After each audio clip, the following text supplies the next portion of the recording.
Untuk membahas tema dialog kali ini, kita sudah terhubung dengan beberapa narasumber. Ada UU Ruzanul Ulum, Wakil Gubernur Jawa Barat. Selamat pagi, Pak Wagub. Selamat pagi, Assalamualaikum warahmatullahi wabarakatuh. Waalaikumsalam warahmatullahi wabarakatuh. Terima kasih Pak waktunya Pak pagi hari ini. Kemudian juga ada Retno Listiarti, Komisioner KPAI. Selamat pagi, Bu Retno. Pagi, selamat pagi juga Pak UU. Sehat ya Bu ya? Pagi Bu, alhamdulillah. Bu Retno, saya mau ke Pak Wagub dulu untuk mengetahui bagaimana persiapan dari Jawa Barat untuk dibuka sekolah tatap muka ini. Bagaimana Pak persiapannya? Ya, persiapan kita sudah matang karena sudah dibahas sudah lama. Sehingga sudah tidak ada permasalahan lagi. Tetapi untuk zona yang diperbolehkan oleh kementerian, yaitu ada zona kuning, kami masih dalam pembahasan. Artinya belum ada sebuah keputusan untuk melaksanakan proses tatap muka di zona kuning. Yang sudah ada keputusan adalah zona hijau. Begitupun bagi mereka yang tidak ada internet ataupun ya SOS di daerahnya, itu tetap harus melaksanakan tatap muka. Tetapi ini semua harus ada kesepakatan dengan pihak orang tua. Di sini mungkin komite sekolah atau apa, sehingga nanti tidak ada yang saling disalahkan. Artinya semua sudah sepakat bahwa kita harus melaksanakan tatap muka. Ya, Pak U. Kalau tadi Pak U menyebutkan sedang dalam tahap persiapan ya untuk wilayah zona kuning. Kuning, betul. Ya. Pembahasan, persiapan bukan persiapan, pembahasan. Oke, pembahasan yang dimaksud ini kayak apa, Pak U?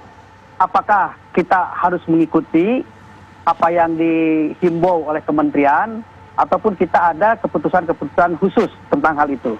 Karena kan sebagaimana yang saya sampaikan, ini harus benar-benar dikaji dampak negatif dan positif tentang hal itu. Karena pemerintah provinsi memberikan sebuah keputusan itu, saya bilang juga bukan hanya satu sudut, bukan hanya dari kesehatan saja, tapi juga dengan pendidikan, politik, ekonomi, sosial, kemasyarakatan pun kita ada menjadikan bahan kajian kami. Nah, sampai sejauh ini kalau misalnya dari Pemprov Jawa Barat itu masih membahas, mungkin Pak U juga sudah punya pertimbangan plus minus kalau misalnya sekolah tatap muka di zona kuning ini dibuka. Ya mungkin tahapannya akan sama dengan yang zona hijau. Tetapi kan kalau kuning ini kan ada resiko gitu, resiko rendah. Sekalipun rendah tapi itu resiko. Beda dengan zona hijau ya. Kalau zona hijau kan sudah tidak ada resiko. Nah, besok hari Selasa kita gugus tugas Provinsi Jawa Barat akan membahas ini. Sekalipun mungkin gugus tugas yang ada di pusat sudah dibubarkan, kalau kita kan ini masih ada karena memang masih dibutuhkan adanya gugus tugas. Jadi besok hari Selasa akan kita bahas tentang hal ini. Nanti kesimpulannya mungkin bisa besok disampaikan. Oke, berarti kalau misalnya dalam tahap pembahasan, berarti Pak U ingin menyampaikan kalau misalnya hari ini yang zona kuning di wilayah Jawa Barat berarti belum ada sekolah tatap muka ya Pak? Sampai hari ini pemerintah belum memberikan izin. Belum memberikan izin untuk seperti itu. Tetapi ini semua, yang zona hijau pun tetap kan teknis dan yang lainnya diberikan kepada kewenangannya para bupati, para wali kota. Kami hanya memberikan legalitas saja, silahkan buka untuk zona hijau. Oke, Pak Wagub, berapa total kecamatan untuk zona hijau yang sekolah tatap muka sudah ready buat buka? Sekitar 256. 256.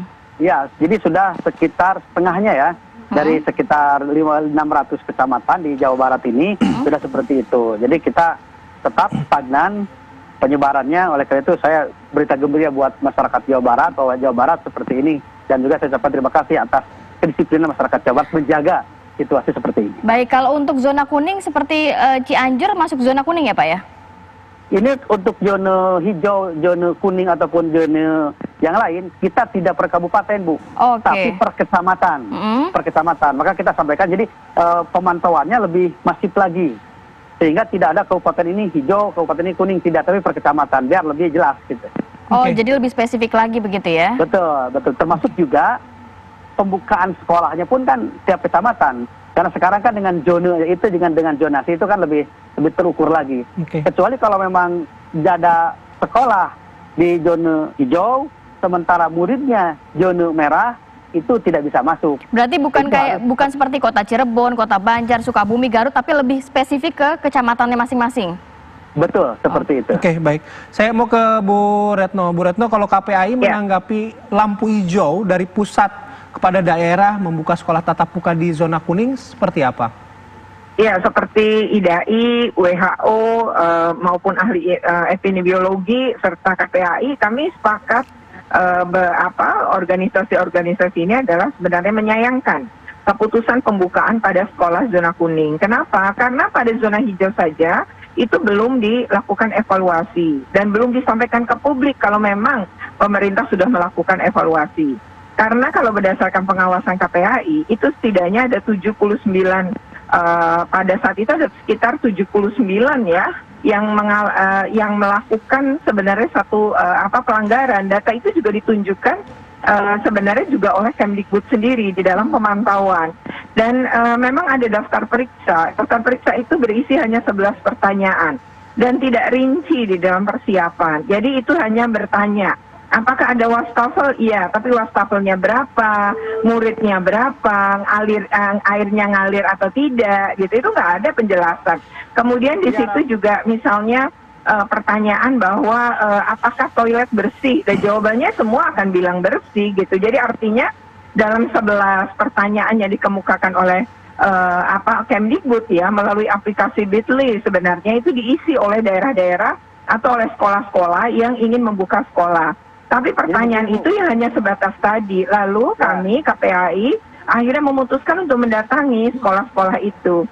Kayak misalnya di zona hijau Bengkulu ya, itu ada sekolah yang bahkan belum mengisi Bitly atau mengisi daftar kuesioner yang diajukan oleh Kementerian Pendidikan, tapi sudah buka sekolah. Dan daerah itu perintahnya hanya buka, tetapi tidak kemudian melakukan pendampingan, memastikan semuanya gitu. Jadi yang dimaksud dengan tadi ya protokol kesehatan, misalnya anak-anak cuci tangan, itu belum tentu mencukupi antara jumlah siswanya dengan jumlah wastafel yang Bu ada. Retno juga dari KPAI kan juga mendatangi langsung sekolah-sekolah. Kalau untuk di wilayah Jawa Barat, bagaimana pemantauan dari KPAI, Bu?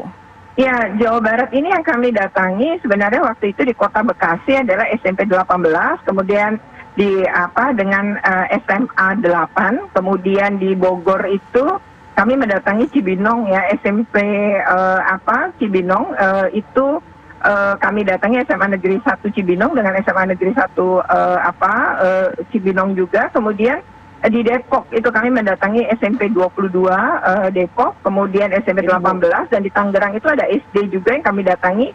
Ya SD itu apa kita hasilnya, datangi Bu Retno? Nah, sebenarnya dari hasil di Tangerang, Jakarta maupun Banten ya, meskipun bukan wilayah hijau waktu itu, kami kan prinsipnya pada persiapan ya. Jadi kalau memang alat ukur yang harusnya kita gunakan adalah persiapan seberapa, kemudian sekolah dan pemerintah daerah mampu melindungi guru dan anak-anak ketika sekolah dibuka.